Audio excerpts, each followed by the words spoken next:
আসসালামু আলাইকুম ওয়া রাহমাতুল্লাহি ওয়া বারাকাতুহু। যারা এই শরীক বসে একটু সামনে দিকে আগে বসে।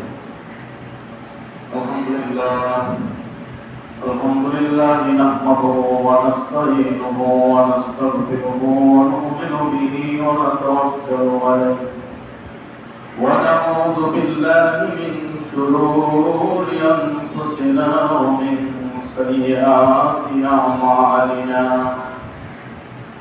من يهده الله فلا مضل له ومن يضلله فلا هادي له ونشهد أن سيدنا وسندنا وحبيبنا ومولانا محمد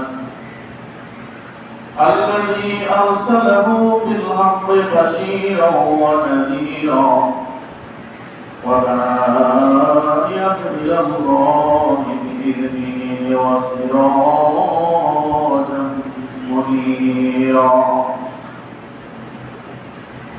فقد قال الله تعالى في كلامه المجيد والفرقانه الحميد: إن الله وملائكته يصلون على النبي يا أيها الذين آمنوا صلوا عليه وسلموا تسليما. اللهم صل على سيدنا ونبينا وشفيعنا وحبيبنا ومولانا محمد صلى الله عليه وعلى آله وصحبه وبارك وسلم. اللهم صل على سيدنا ونبينا وشفيعنا وحبيبنا ومولانا محمد صلى الله عليه وعلى آله وصحبه وبارك وسلم. أما بعد معزز محترم সম্মানিত মুসলিয়ানিকা, অত্র মহল্লার সম্মানিত মুরিদিয়ানিকা, আজকে পবিত্র জুমাবারের দিন। আপনারা সকলে জানেন যে আজকে বিশ্ববাসী সমস্ত মুসলমানদের জন্য অমূল্য একটা হজের দিন। সুবহানাল্লাহ। রাসূলুল্লাহ সাল্লাল্লাহু আলাইহি ওয়াসাল্লাম আল জুমআতু হাজ্জুল মাসাকিন, মুসলমানদের জন্য জুমার দিনটা হচ্ছে একটা, যারা গরিব মুসলমান যাদের জন্য হজ করা সম্ভব নয়, আজকে জুমার দিনে যদি পরিপূর্ণভাবে প্রস্তুতি গ্রহণ করে, মসজিদের আদব রক্ষা করে, মসজিদের ভিতরে ঢোকে, দোয়া করে, মসজিদে ঢোকে, ঢোকার পরে দুই রাকাত তাহিয়াতুল ওযু নামাজ পড়ে, দুপুর মসজিদে নামাজ পড়ে, এরপর কাবলার জুমা, এরপরে ফরজ, তারপর বাদাল জুমা, সুন্নাত, নফল সব আদায় করে আনন্দের সাথে বাড়িতে পৌঁছায়, তাহলে আমার মোলানাদের প্রিয় হাবিব মুহাম্মদ রাসূলুল্লাহ সাল্লাল্লাহু আলাইহি ওয়াসাল্লাম বলেছেন, তার আমলনামা একটা কবুলিয়াত হজের সওয়াব লিখে দেওয়া হয়। সুবহানাল্লাহ। আজকে জুমার দিন আল্লাহ রাব্বুল আলামিন পবিত্র কালামের মধ্যে সূরা জুমার মধ্যে বলেন, ইয়া আইয়ুহাল্লাযীনা আমানু ইযা নুদিয়া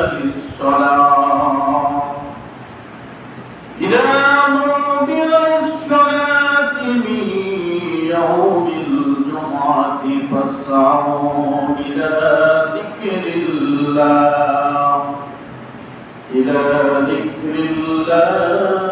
ওয়া দারুল বাইত যালিকুম খায়রুল লাকুম ইন কুনতুম তা'লামুন। সুবহানাল্লাহ। আল্লাহ রাব্বুল আলামিন বলেন সূরা জুমার একেবারে শেষ দিকে আল্লাহ রাব্বুল আলামিন বলেন, যখন জুমার নামাজের জন্য আহ্বান করা হয়, ডাকা হয়, ইযা নুদিয়া লিস-সালাতি মিন ইয়াউমিল জুমআ, যখন জুমার নামাজের জন্য আহ্বান করা হয়, ডাকা হয়, মুয়াজ্জিন যখন হাইয়া আলাস সালাহ বলে, তখন এমন কাজ তোমাকে করতে হবে, ফাসআউ ইলা যিকরিল্লাহি ওয়া যারুল বাইক। আল্লাহ রাব্বুল আলামিন বলেন, তখন তুমি যে কাজের মধ্যে থাকো ওই কাজকে ছেড়ে দাও, ফাসআউ, ছেড়ে দাও, ইলা যিকরিল্লাহি ওয়া যারুল বাইক। এমনকি তুমি যদি ক্রয় বিক্রয় কেনা বেচা দোকানদার ব্যবসা-বাণিজ্য যে কাজে থাকো না কেন, মুফাসসির কেরাম বর্ণনা করেন এই আয়াতের মধ্যে একটা উদাহরণ দিয়ে বলেন, মিসাল দিয়ে বলেন, যদি কোনো একজন কাঠুরিয়া কাঠ কাটতেছে, এক কোপ দেওয়ার পরে মাথার উপর উঠে আরেক কোপ দিবে, ওই অবস্থায় যদি আজান হয়ে যায়, হাইয়া আলাস সালাহ বলে, তাহলে ওই কাঠুরিয়া ব্যক্তির উচিত হবে সামনের দিকে আর কোপ না দেওয়া, পিছন থেকে সেই কুঠারকে ফেলে দিতে হবে। এইটাই হচ্ছে শরিয়াত, এইটাই হচ্ছে আল্লাহ রাব্বুল আলামিনের হুকুম। সুবহানাল্লাহ। আমাদের দেশে একটা ভুল ধারণা, একটা জামাত, একটা বিশে গেলে জামাত। তাহলে আল্লাহ রাব্বুল আলামিন যে বললেন যে ইজা নুদিয়া লিস-সালাহ, যখন তোমাকে ইয়াউমিল জুমআ, ইয়াউমিল জুমআ, জুমার নামাজের জন্য যখন মসজিদে আহ্বান করা হয়, ডাকা হয়, ফাসআউ ইলা যিকরিল্লাহ, তখন তুমি আল্লাহর ঘর মসজিদে আসার জন্য তোমার সমস্ত কাজকে ছেড়ে দাও। অনারুল বাইক, ক্রয় বিক্রয় কেনা বেচা দোকান সব ছেড়ে দাও। যালিকুম খায়রুল লাকুম ইন কুনতুম তা'লামুন। আর যদি তুমি এই কাজগুলো করতে পারো, অর্থাৎ মসজিদে আযান দিয়েছে, হাইয়া আলাস সালাহ বলছে আযানের পরে, যদি তোমার কাজকে ছেড়ে দিতে পারো, যালিকুম খায়রুল লাকুম ইন কুনতুম তা'লামুন। তাহলে এই কাজগুলোই হবে তোমাদের জন্য সবচেয়ে উত্তম কাজ, ভালো কাজ, যদি তোমরা বুঝতে পারো। সুবহানাল্লাহ। আজকে দেখেন তামাম বিশ্বের প্রায় অনেক দেশে, আমাদের বাংলাদেশ সহ অসহনীয় তাপমাত্রা ইনক্রিজ হচ্ছে, বৃদ্ধি পাচ্ছে, মানুষের কষ্ট হচ্ছে, বিভিন্ন বন্য প্রাণীর কষ্ট হচ্ছে। এই যে তাপমাত্রা বৃদ্ধি পেয়েছে, আধুনিক যুগ, এখন অনেক জায়গায় এসি আছে, কারেন্টের ফ্যানের বাতাস আছে। একটা সময় আপনারা দেখেছেন, যারা এখানে মুরব্বী আছেন, আমরা দেখেছি যে রাত্রে ঘরে মানুষ পাখা দাঁড়াইতে দাঁড়াইতে ঘুমাইতে পারে কিনা, ঠিক না? যখন কারেন্ট ছিল না, সারা রাত মানুষের ঘরে পাখা দাঁড়াইতে দাঁড়াইতে, এরকম গরম তখনও ছিল, একটু কম ছিল কিন্তু গরমটাও ছিল। তখন মানুষ সারা রাত ঘরে পাখা দাঁড়াইছে, ঘুমাইতে পারতো না। এখন ফ্যান হয়েছে, কারেন্ট হয়েছে, এসি হয়েছে, এখন মানুষ আরো বেশি পরিমাণে দিন থেকে ধরে চলেছে। এখন মানুষের আরাম বৃদ্ধি পেয়েছে, এখন মানুষের মধ্যে শান্তি বৃদ্ধি পেয়েছে। এই জন্য মানুষ আল্লাহকে আরো বেশি পরিমাণে ভুলে যাচ্ছে। ওই সময় আমরা দেখেছি এত গরম হওয়ার পরেও মানুষ হাজার মানুষের সাথে মসজিদে চলে আসছে। আর এখন যে ফ্যানটা ছেড়ে দিয়েছে, ঠান্ডা হচ্ছে, আর একটু ঠান্ডা হলে তারপরে তো সুন্দর মসজিদে যাবো, এবারে করতে করতে জামাতের সময় একেবারে শেষ পর্যায়ে এসে মসজিদে আসে। এই জন্য আল্লাহ রাব্বুল আলামিন বলেন, ওয়াল আসরি ইন্নাল ইনসানা লাফী খুসর ইল্লাল্লাযীনা আমানু ওয়া আমিলুস সালিহাতি ওয়া তাওয়াসাউ বিল হাক্কি ওয়া তাওয়াসাউ বিস সাবর। সূরা আসর, এখানে যারা উপস্থিত আছেন অনেকেই সূরা আসর পড়তে জানেন। রাসূলুল্লাহ সাল্লাল্লাহু আলাইহি ওয়াসাল্লাম সাহাবায়ে সাথে ঘোষণা করেন, ও সাহাবায়ে কেরাম শোনো, এই সূরা আসর এমন একটা মর্যাদাপূর্ণ সূরা, এমন একটা গুরুত্বপূর্ণ সূরা। আল্লাহ রাব্বুল আলামিন যদি কোরআনের 6666 আয়াতের মধ্যে এই সূরা আসর ব্যতীত আর কোন আয়াত আর কোন সূরা যদি অবতীর্ণ না করতেন, তবুও এই সূরা আসরের কারণে তার কোরআনের কারিমের সমস্ত কথাগুলো এসে যাইত। আর কোন সূরা অবতীর্ণ করেন নাই, আর কোন আয়াত অবতীর্ণ করেন নাই, কিন্তু সূরা আসর এত মর্যাদাপূর্ণ একটা সূরা। রাসূলুল্লাহ বললেন, এই সূরার মধ্যে আল্লাহ রাব্বুল আলামিন এই কোরআন কারিমের মধ্যে যা বলে দিয়েছে সব এসে গেছে। আল্লাহ রাব্বুল আলামিন সময়ের কসম, সময়ের শপথ, ইন্নাল ইনসানা লাফী খুসর, নিশ্চয়ই পৃথিবীর মানুষ বিপদের মধ্যে রয়েছে, ঠিক কিনা? আমরা কি বিপদের মধ্যে আছি নাকি আরামের মধ্যে? বিপদের মধ্যে আছি না? তবে আল্লাহ তাআলা সামনে রাখতে বলে দিয়েছেন, দেখেন এই বিপদের মধ্যে আছে, এই কথাটা বলে দিলে সব এসে যায়। মানুষ কেমন করে বিপদের মধ্যে আছে, ভুলের মধ্যে আছে। ইন্নাল ইনসানা লাফি খুসর ইল্লাল্লাযীনা আমানু, আল্লাহ বলে দিয়েছেন ওই সমস্ত মানুষ বিপদের মধ্যে নাই, ইল্লাল্লাযীনা, ওই সমস্ত ব্যক্তি বিপদের মধ্যে নাই যারা আমানু, ঈমান এনেছে, ওয়া আমিলুস সালিহাত, এরপরে আমল সালেহ করেছে, নেক আমল করেছে, আর তারা বিপদের মধ্যে নাই। ওয়াতাওয়াসাউ বিল হাক্কি ওয়া তাওয়াসাউ বিস সবর। আর দুইটা শ্রেণীর কথা বলেছেন, যারা মানুষকে হেদায়েতের পথে, সততার পথে, ধৈর্যের পথে মানুষকে নসিহত করেছে, মানুষকে সৎ হওয়ার জন্য নসিহত করেছে, মানুষকে ধৈর্যশীল হওয়ার জন্য নসিহত করেছে। আর যারা আমল সালেহ করেছেন, নেক আমল করেছেন, এই সমস্ত মানুষ ব্যতীত সমস্ত মানুষ বিপদের মধ্যে রয়েছে। এই কথাটা বিশ্লেষণ করলে কোরআনে কারীমের সমস্ত আয়াতগুলো এসে যায়। কিভাবে? আল্লাহ রাব্বুল আলামিন বললেন যে তোমাদের জন্য আমি দুইটা রাস্তা বানিয়ে দিয়েছি। সুবহানাল্লাহ। কয়টা রাস্তা? দুইটা রাস্তা বানিয়ে দিয়েছি। দেখেন আমাদের এই যে হাসপাতাল রোড ক্রসিংয়ের রাস্তা, এই রাস্তাটা দিয়ে কোনো মানুষ দেখবেন তাবলীগের জামাতের রাস্তায় যায়, এই রাস্তা দিয়ে কেউ মসজিদে তাহাজ্জুদ করার জন্য যায়, এই রাস্তা দিয়ে আবার অনেকে জেনা, ব্যভিচার, সিনেমার রাস্তায় যায়। কি কারণে? রাস্তা তো একটাই, কেউ ভালোর দিকে যায়, আবার কেউ এই রাস্তা দিয়ে খারাপের পথে যায়। এই জন্য আল্লাহ রাব্বুল আলামিন বললেন আমি তোমাদের জন্য দুইটা রাস্তা করে দিয়েছি, একটা হলো জান্নাতের রাস্তা, আর একটা হচ্ছে জাহান্নামের রাস্তা। বান্দা তুমি জান্নাতের রাস্তায় যেতে পারো, আবার তুমি জাহান্নামের রাস্তায় যেতে পারো, তোমাকে নিষেধ করা হবে না। ফারিকুন ফিল জান্নাতি ওয়া ফারিকুন ফিস সাঈর। আল্লাহ রাব্বুল আলামিন বলেন দুইটা রাস্তা, একটা জান্নাতের, একটা জাহান্নামের।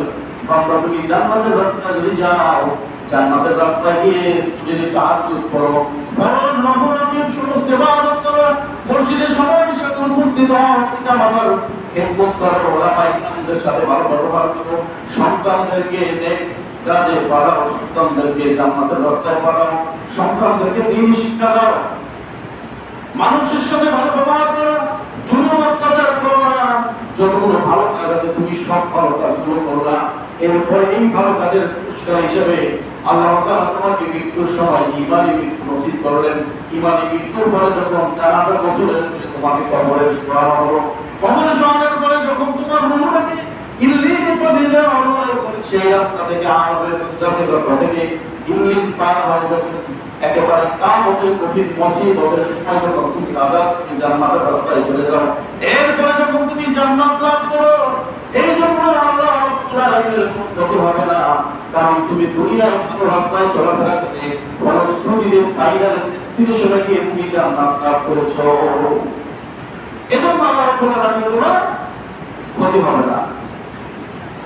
আর যদি তুমি জাহান্নামের রাস্তায় চলো, সুদ ঘুষের সাথে জড়িত হয়ে যাও, জেনা, ব্যভিচার করো, রিয়াত, অহংকার করো, মানুষের সাথে খারাপ ব্যবহার করো, সন্তানদেরকে নেক সন্তান বানাও নাই, মিথ্যা কথা বলো, অসৎ পথে চলো, পাঁচ ওয়াক্ত নামাজ জামাতের সাথে পড়ো নাই, রমজানের রোজা আসছে রোজা রাখো নাই, মানুষের সাথে জুলুম, অন্যায়, অত্যাচার করেছো, মানুষ তোমাকে অপবাদ দিয়েছে, বদনাম দিয়েছে, খারাপ কাজ করতে করতে করতে করতে আল্লাহকে ভুলে, তার রাসূলকে ভুলে একটা সময় ঈমান হয়, ঈমান খারাপ হয়, দুনিয়ার জমি থেকে বিদায় নিয়ে গেলে কবরের মধ্যে আল্লাহর বরকত থেকে তোমার রূহটাকে যখন সিজ্জিনে পাঠিয়ে দেওয়া হলো, আবার এই স্থান থেকে এই স্থল থেকে কিয়ামতের কঠিন ময়দানে ছটফট ছটফট ছটফট করতে করতে যখন কিয়ামতের কঠিন ময়দানে যখন সূর্যটা মাথার কাছাকাছি এসে যাবে, ওই সময় যখন এই বেঈমান ব্যক্তিগুলো ছটফট করতে থাকবে, নাজাতের জন্য দৌড়াতে থাকবে, এখান থেকে ওখানে, ওখান থেকে ওখানে, কোনো সুবিধা পাবে না। বিভিন্ন বর্ণনার মধ্যে আসছে এই তীব্র তাপদাহের কারণে মানুষ সফর করতে করতে মানুষের মাথা থেকে পা পর্যন্ত জ্বলতে থাকবে, এবং তার পেটের মধ্যে যতগুলো নারী রয়েছে এগুলো পায়খানা রাস্তা দিয়ে জমির মধ্যে পড়ে যাবে। নাউযুবিল্লাহ। মাথার ঘিলুগুলো টকটক টকটক করতে থাকবে। এত কঠিন মুসিবতের সময় এরকম মুসিবত হওয়ার পরে জাহান্নামের ফয়সালা হয়ে যাবে, জাহান্নামবাসী হয়ে যাবে। আল্লাহ রাব্বুল আলামিন বললেন, তোমার এই খারাপ কাজের জন্য আমি আল্লাহ রাব্বুল আলামিন ভয় থাকবো না। এজন্য আমার কোনো লাভ হবে না। তুমি যে জাহান্নামী হয়েছো, জান্নাত লাভ করতে পারো নাই, এজন্য আমার কোনো লাভ হবে না। আমার দেখেন দুনিয়ায় যে একটা বলেছে যে নিশ্চয়ই মানুষ ক্ষতির মধ্যে রয়েছে। কিভাবে? দুনিয়ায় দেখেন যারা চুরি করে, চুরি করার পর ধরা খায়, অনেক জায়গায় ডাকাতি করতে গিয়ে গণপিটুনিতে মারা যায়, ঠিক কিনা? আছে না নাই? এই জন্য আল্লাহ বললেন, তুমি চুরি করতে গিয়েছো, ডাকাতি করতে গিয়েছো, এইখানে গিয়ে গণপিটুনিতে মারা গিয়েছো, দোষ দেবা কার? আল্লাহকে। আল্লাহ দোষ দেওয়া হবে? আল্লাহ তাআলা তো বললেন, তোমাকে ভালো রাস্তায় যাওয়ার পথ দেখিয়েছি, খারাপ রাস্তায় যাওয়ার পথটা আমি দেখিয়ে দিয়েছি। তুমি খারাপ রাস্তায় গিয়ে গণপিটুনিতে মারা গিয়েছো, এই জন্য আমি আল্লাহ রাব্বুল আলামিনকে দায়বদ্ধ করতে পারবো না। কারণ তোমাকে তো আমি চুরি ডাকাতি করতে বলি নাই, বলছি না? তোমাকে চুরি ডাকাতি করতে বলা হয় নাই। তুমি চুরি ডাকাতি করতে গিয়ে গণপিটুনিতে মারা গিয়েছো, এই জন্য আল্লাহ রাব্বুল আলামিন দায়বদ্ধ থাকবেন না। এজন্য আল্লাহ বলেন, ইল্লাল্লাযীনা আমানু, সব মানুষ ক্ষতিগ্রস্ত নয়, শুধু একটা শ্রেণী ব্যতীত যারা ঈমান এনেছে। শুধু ঈমান আনার পরেই তার কাজ শেষ নয়, ওয়া আমিলুস সালিহাত, আবার তার আমল সালিহ করতে হবে, সৎ কর্ম করতে হবে, নেক কাজ করতে হবে। শুধু ঈমান আনছি, মুখে বললাম, কালিমা পড়লাম, লা ইলাহা ইল্লাল্লাহ মুহাম্মাদুর রাসূলুল্লাহ, সবাই কালিমা পড়েছি, কিন্তু আমল সালিহ করি নাই। আমল সালিহ কোনটা? এতক্ষণ যা বললাম যে আপনি ঈমান এনেছেন অথচ নামাজ পড়তে মসজিদে আসেন না, রমজানের রোজা রাখেন নাই। এই যে দেখেন, অনেকে রমজানের 30টা রোজা রাখার পরে আবার এই শাওয়াল মাসে যে 6টা রোজা আছে, এটা কি আপনারা জানেন? وعن ابي ايوب الانصاري رضي الله تعالى عنه قال رسول الله صلى الله عليه وسلم من صام رمضان, হযরত আবু আইয়ুব আনসারী রাদিয়াল্লাহু তাআলা তিনি বলেন, রাসূলুল্লাহ সাল্লাল্লাহু আলাইহি ওয়াসাল্লাম ইরশাদ করেছেন, মান সাম রমাদান, যে ব্যক্তি রমজানের 30টা রোজা রাখে, সুম্মা আতবাহু সিত্তান মিন শাওয়াল, অথবা শাওয়াল মাসে 6টা রোজা রাখলো। কে বলেছেন?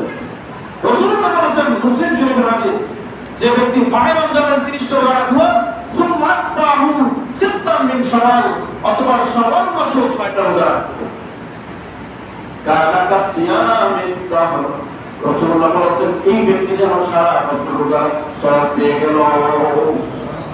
মুসলিম শরীফের হাদিস।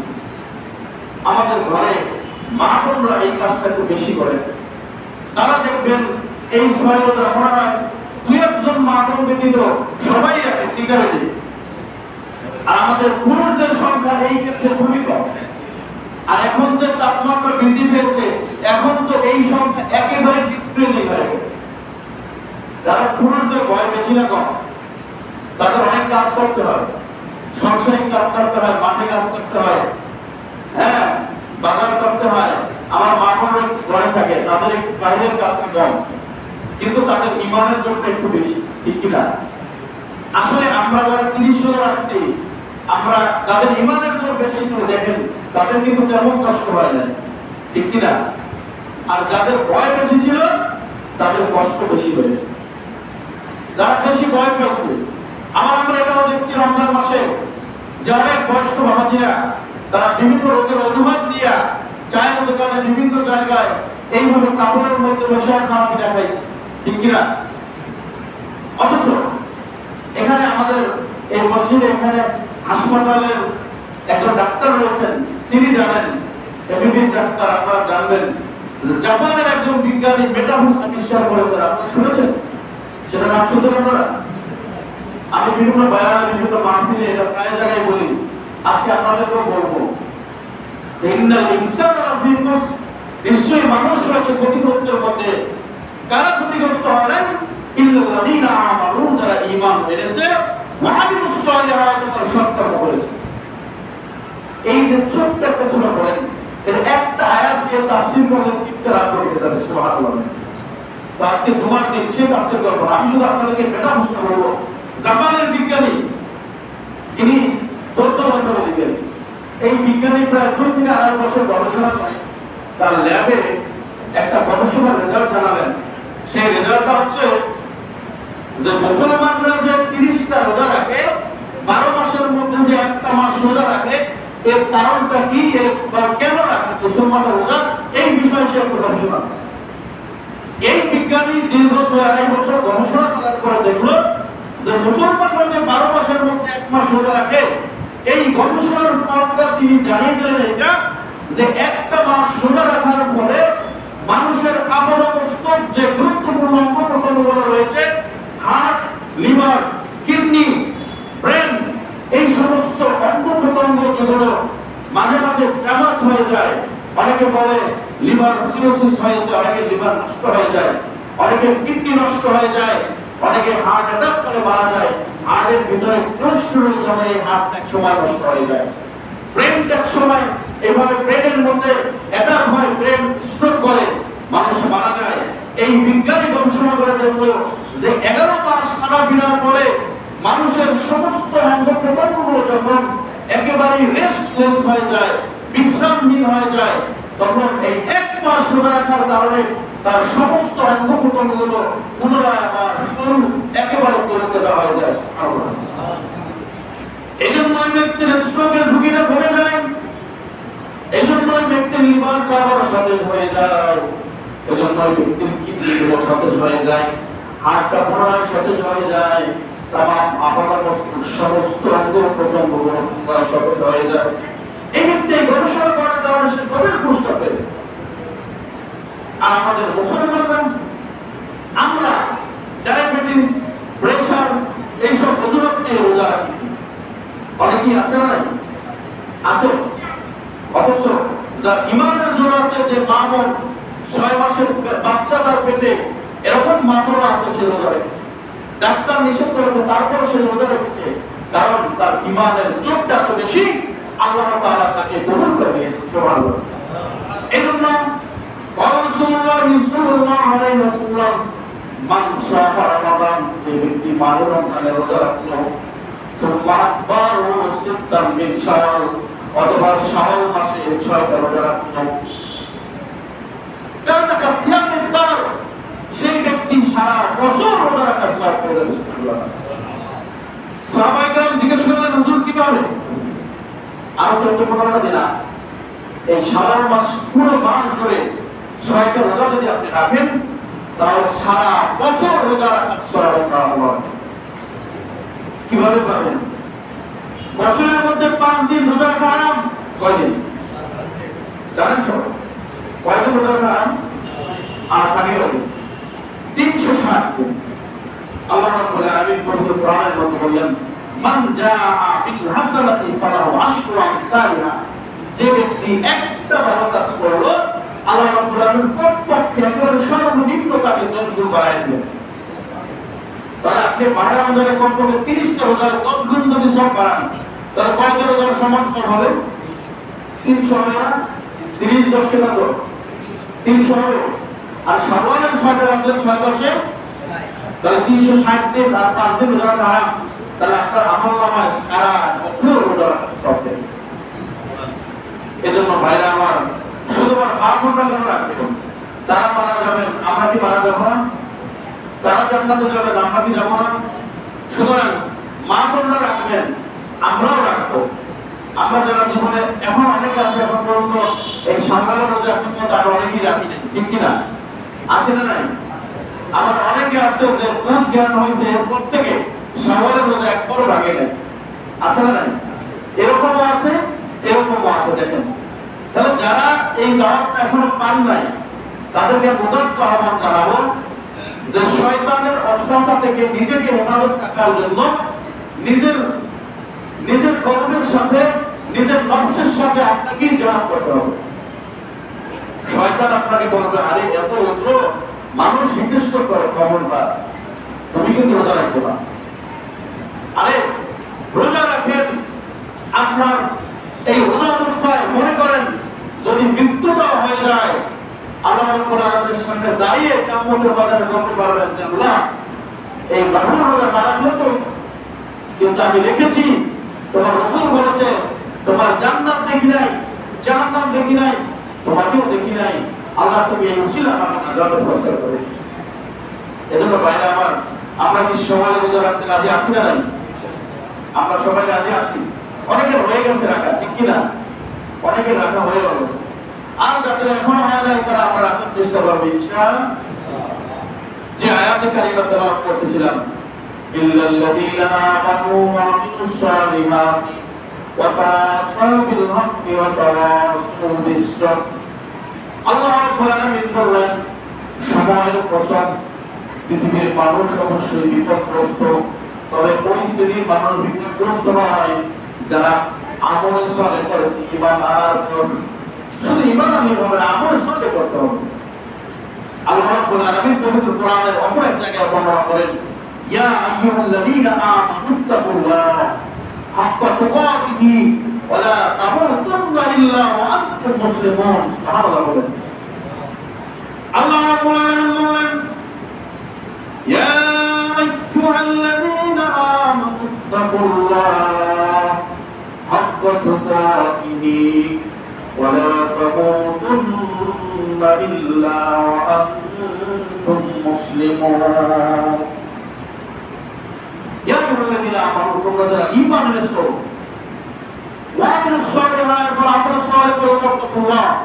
ইয়া আইয়ুহাল্লাযীনা আমানু তাকুল্লাহ, তোমরা যারা ঈমান এনেছো, তোমরা আল্লাহকে ভয় করো। তাকুল্লাহ, কাকে ভয় করো? হাক্কা তুকাতিহি, ভয় করার মতো ভয়। আমরা যদি ভয় করার মতো ভয় করি, কোন মানুষ যদি বিশ্বনবীর সহিহ হাদিস সম্পর্কে দৈনিক 3 বার মৃত্যুর কথা চিন্তা করেন, এটা একটা আমল।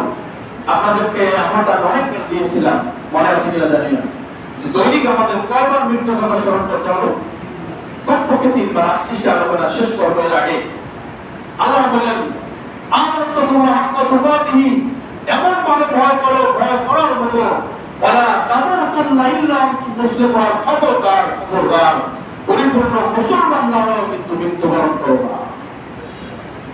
অশ্লীল সংকেত দিয়েছেন তো আল্লাহ তাআলা বলেছেন, পরিপূর্ণ মুমিন মুত্তাকিন মুসলমান না হয়ে মৃত্যুবরণ করো না। এজন্য ভয় করতে হবে কাকে? ভয় করার মতো ভয় করতে হবে। রাসূলুল্লাহ বলেছেন, কমপক্ষে 3 বার মৃত্যুর কথা স্মরণ করতে হবে। আপনি যদি এতটুকু স্মরণ করেন, ফজর নামাজের পরে দোয়া করে কতক্ষণ চোখটা বুজে 5 মিনিট একা একা ধ্যান করলেন, কিভাবে? যাহারে আমি মারা গেছি, এখন একটু পরে মাইকিং হচ্ছে, মাইকে জানিয়ে দিচ্ছে যে অমুক গ্রামের অমুক লোক দুনিয়া থেকে বিদায় নিয়েছে, ইন্না লিল্লাহি ওয়া ইন্না ইলাইহি রাজিউন। এবং আমার আত্মীয়স্বজন সবাই আসছে, আমার ছেলে সন্তান কান্নাকাটি শুরু করে দিয়েছে, আমার স্ত্রী, আমার আত্মীয়স্বজন সবাই বিলাপ করতেছে আমাকে নিয়ে। আমাকে একেবারে ঘর থেকে, আমার সেই দামি সোফা থেকে, দামি বিছানা থেকে আমাকে নামিয়ে এখন ঘরের সামনে একটা খাটের মধ্যে শোয়া গেছে। এই ঘরের মধ্যে আমি আর কোনোদিন ঘুরতে পারবো না। হাজার হাজার লক্ষ লক্ষ টাকা খরচ করে যে ঘর করেছি, সেই ঘরে এখন একটুখানি চিন্তা করবেন, জোহরের নামাজের পরে জানাজার নামাজের তারিখ হয়ে গেছে, গোসলের প্রোগ্রাম চলতেছে, গোসল করানো হবে। গোসলের কাজ শেষ করার পরে খাটিয়াগুলো কান্দে নিয়ে, খাটিয়াটা কান্দে নিয়ে মসজিদের সামনে নিয়ে যাওয়া হলো। ওইখানে জানাজার নামাজ হবে, সমস্ত মানুষগুলো লাইনে দাঁড়িয়ে জানাজার নামাজটা আদায় করে স্থানে দিকে নিয়ে যাচ্ছে, বাগানে আমার কানে লেগে যাবে। কবরের মধ্যে শুয়ে বিসমিল্লাহি ওয়া আলা মিল্লাতি রাসূলিল্লাহ বলে কবরের মধ্যে শোয়ানো হলো। এরপর সবাই প্রত্যেকে টুকরা মুষ্টি মাটি নিয়ে মিনহা খলাকনাকুম ওয়া ফিহা নুঈদুকুম ওয়া মিনহা নুখরিজুকুম তারাতান উখরা। এই কথা বলে কবরের মধ্যে মাটি দিয়ে সবাই যে ভাবে করে চলে যাচ্ছে। বিশ্বনাথ বলেন কবরের মধ্যে সবাই রাখার পরে যখন মানুষ চলে যায়, এই চলে যাওয়ার পায়ের আওয়াজটাও কিন্তু ব্যক্তি শুনতে পায়। কিভাবে শুনতে পায়? কারণ ওই সময় তাকে পুনরায় উল্টা দেওয়া হয়। গ্রামার কাতিবিন তাদের হিসাব করে উল্টা নাকি এখন বুঝাই দেবে। উল্টা নাকির প্রশ্ন করবে তিনটা। এজন্য মৃত্যু ব্যক্তিকে পুনরায় উল্টা দেওয়া হয়। এই মৃত্যু ব্যক্তি কানে শুনতে পায় যে সবাই পায়ের আওয়াজ দিয়ে কবর থেকে বিদায় দিয়ে চলে যাচ্ছে, তাকে একটা ফেলে রেখে যাচ্ছে। এইবার কবরের মধ্যে আমি ছাড়া আর কেউ নাই, আছে কেউ? অন্ধকার জায়গায় অন্ধকার নাই। রাসূলুল্লাহ সাল্লাল্লাহু আলাইহি ওয়াসাল্লামের সময় মসজিদে নববীর মধ্যে কালো একটা পুরুষ অথবা মহিলা মসজিদে নববীর মধ্যে ঝাড়ু দিতেন। কি করতেন? ঝাড়ু দিতেন। একবার হঠাৎ করে ফাঁকা এই ব্যক্তি মারা গিয়েছে, সাহাবায়ে কেরাম তাকে দাফন করে দিয়েছেন। বিশ্বনবী জানান, বিশ্বনবী বললেন পরে নামাজ শেষে যে এই কালো ব্যক্তিরা কোথায়? বলল হুজুর সে তো মারা গিয়েছে, তাকে দাফন করেছি। বলল আমাকে জানালে না কেন? তার কবরটা একটু খুঁজে করো, আমি দেখি। রাসূলুল্লাহ সাল্লাল্লাহু আলাইহি ওয়াসাল্লাম তার জানাজার নামাজ আবার আদায় করলেন। সাহাবায়ে কেরামদেরকে বললেন কবরের মধ্যে বিশাল অন্ধকার, আমি তার জন্য দোয়া করেছি যাতে রব্বুল আলামিন তার কবরের মধ্যে একটু আলোর ব্যবস্থা করে দেয়। সুবহানাল্লাহ। এইভাবে তিনবার যদি মৃত্যুর কথা স্মরণ করেন, কমপক্ষে তিনবার যদি মৃত্যুর কথা স্মরণ করে, যে কোনো মুহূর্তে মারা যেতে পারি আমরা। অনেক সময় যারা মোবাইল চালায় আপনারা দেখবেন চায়ের দোকানে বসে চা খাচ্ছে, এইভাবে কাঁপতে কাঁপতে বলে মারা গেছে। আছে না? বাড়িতে আসবো সেই গ্যারান্টিটা পর্যন্ত, এখানে যারা আমরা নামাজ পড়তে আসছি আমরা যে বাড়ি যেতে পারবো গ্যারান্টি আছে? কোন আশায়, কি কারণে এত বাহাদুরি, কি কারণে এত তাকব্বুরি, কি কারণে এত অহংকার, এত রিয়া, এত গীবত, এত শিকায়ত, এত ঘুষ, এত সুদ, এত মিথ্যা মামলা, এত মানুষকে হয়রানি, মানুষকে ঠকানো, প্রতারণা, বাটপারি, চিটারি কেন? কি কারণে? কতটুকু আপনার আয়ু পৃথিবীর মধ্যে আছে? আপনি যার জন্য চিটারি বাটপারি করতেছেন, এই টাকার খানা যে আপনি খেয়ে যেতে পারবেন না, সেইটা কি আপনি জানেন? সেইটাও তো আপনি জানেন না। যার জন্য অনেকে যাচ্ছেন, সে আপনার জন্য কিছুই করবে না, কিচ্ছু করবে না আপনার জন্য। আপনি চলে যাবেন। এমনকি এরকম ঘটনা ঘটছে, উঠোনের মধ্যে লাশ রেখে দুই সন্তান মারামারি করা শুরু করে দিয়েছে সম্পদ ভাগাভাগির জন্য। আছে না নাই? কবরের মধ্যে লাশ দাফন করছে, কবরের সামনে যারা অনশন শুরু করছে টাকার জন্য। ভাই আমার, জুমার দিন আজকে বয়ানের সময় না। বিভিন্ন জেলায়, বিভিন্ন উপজেলায়, বিভিন্ন শহরে আমার মতো ছোট্ট মানুষ তাফসীর মাহফিল করে আপনাদের এই এলাকায় চাকরি করে আমার বাড়ি পড়ুয়ারি। তো আজকে মাহফিল শুরুর সময় না, শুধুমাত্র আলোচনা করেছি সূরা আসর থেকে যদি তাফসীর শুরু করা যায় শেষ করতে পারবেন না। 2-3 ঘন্টা চলে যাবে দুইটা আয়াত শুনে। আসলে আমাদের ওয়াজ মাহফিল শোনা, জুমার নামাজে আসা একমাত্র উপকারিতা কি হয়েছে জানেন? যে আমাদের ঈমান এবং আমলের মধ্যে যাতে একটু পরিবর্তন হয়। যারা সূক্ষ্ম তারা যাতে বোঝে যে আরে আমি যা করতেছি সব ভুল, আমি আজ থেকে আর সুদের কাজ করব না।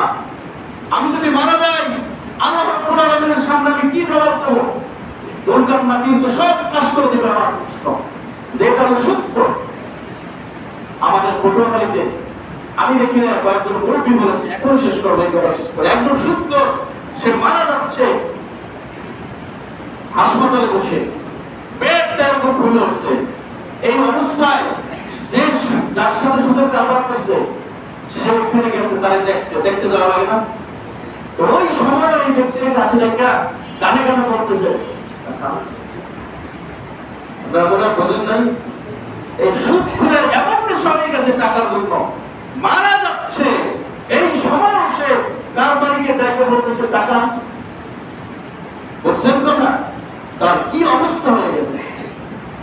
ভাইরা আমার, আল্লাহ রাব্বুল আলামিন আমাদেরকে এই ধরনের সুদের কারণে যারা দ্রুত সবাইকে এখন থেকে বেঁচে থাকার তৌফিক দান করুন সকলে বলে আমিন।